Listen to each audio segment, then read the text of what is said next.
And for me personally, this kind of calls to mind something that, obviously I'm not trying to tell Nick Saban how to do his job. He won all those national titles for a reason, but this was something that I felt like was lacking in some of our receiving cores for Nick Saban. It was just that extra size, right?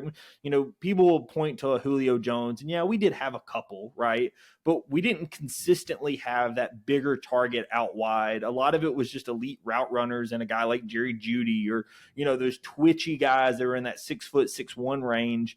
You didn't really have the 6'3", 6'4" receivers, maybe to a lesser extent, but like even a Mike Evans, right? When Mike Evans destroyed us at A&M, right? We never had that bigger receiver that could just go up and get the ball. And that's something I feel like you're getting with Sedarian Morgan. You have it a little bit now with Isaiah Horton, but like these are the kind of guys that Alabama is going after now that for me as an Alabama fan, I like to see. Obviously, again, I know it wasn't the style that Nick Saban tried to run, but I love seeing that on the offense. Yeah, I mean, you can clearly look at how Alabama recruited that position under Nick Saban and what they coveted versus what Kalen DeBoer and his coaching staff covets. Like, there's a very clear line. Obviously, you want as talented of players as you could possibly get. And I mean, Nick Saban, he did recruit Isaiah Horton. So it wasn't that he wouldn't recruit size. It's just, I think, priority. It was about I mean, you got to think like Tua Tagovailoa. Like when the rideouts were coming through, you wanted precise route runners. You wanted guys who could generate yardage after the catch because your quarterback was so precise and with ball placement that you always were going to give those guys opportunities to create that yardage after the catch. And that's something that I think Alabama, that like they had some of that this past season as you're going through this transition, but they didn't have a quarterback who could put the ball in a place for them to generate a lot of yardage after the catch. Like, I think that was kind of hindering the offense a little bit. Number of different things were, but that's one that I think contributed. With Kalen DeBoer and what they're recruiting now, I mean, it's pretty obvious they want length, they want size, they want ball winning ability, they want the speed because they like pressing vertically. Like Rome Odunze was not an underneath option. He's going to go up and win those 50-50 balls, those contested catches down the field. That's exactly what a lot of these big body receivers they've been targeting. But you look at Brian Williams, you look at Owen Cable, you look at Sedarian Morgan, you look at Derek Meadows this past season, Isaiah Horton out of the transfer portal. Like, it's not a coincidence that in just pretty much a 2-year period, you've gone from having one style of receiver to having a very different. Now, the Lazier Brooks, you're still going to go after that guy, and he's going to be different, and you're going to do different things with him. But he has, he's one of those guys that kind of you can ignore what you're looking for at the position if a guy fits everything else. And I just think Lazier Brooks, he's such a special talent that they were going to take him all day, every day.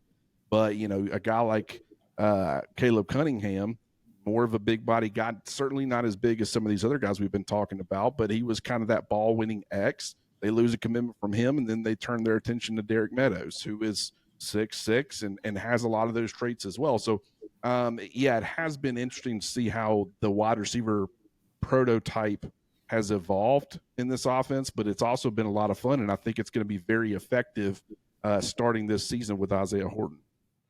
Yeah, so that actually brings me to one of the questions. I put some questions out over on Twitter, asked some friends, and one of the questions that I thought was a good one, and I think it's a very stacked room, but who do you think the wide receiver 4 is, right? I think the top 3 are pretty obvious, right? You got Ryan Williams, you got Jeremy Bernard, you got Isaiah Horton. Who do you think number 4 is? I know Lazier Brooks is a name that a lot of people are really high on. Cole Adams. There's plenty of names that go in that 4th spot, but who is Clint Lamb's number 4 guy? Rico Scott for me. And I've heard so many good things, and you've heard players hint at him, like they've been asked, former players, who's standing out, who's somebody that's, developing behind the scenes. And Rico Scott's been a name that's popped up a couple of times, but it's been more so the people that I've talked to behind the scenes. And it's been even some people texting and saying, hey, you need to be talking about Rico Scott more. Like, it's a good wide receiver room. Like Jalen Hill, certainly in that conversation. Cole Adams, Lazier Brooks, like Jalen Mbakwe, what's his role going to look like after moving from defensive back? A lot of potential players for that wide receiver 4, and I do think Jalen Hill is really in that conversation too. as he's gotten healthy. The coaching staff really likes him. They kind of need a second X, to rotate in with Isaiah Horton. Jalen Hill, despite the fact of not having that kind of size, he's one of those 6'1", 190-pound styles of player.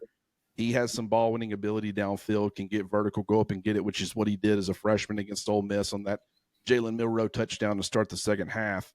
But, just Rico Scott, he can play the Z, he can play inside at the H.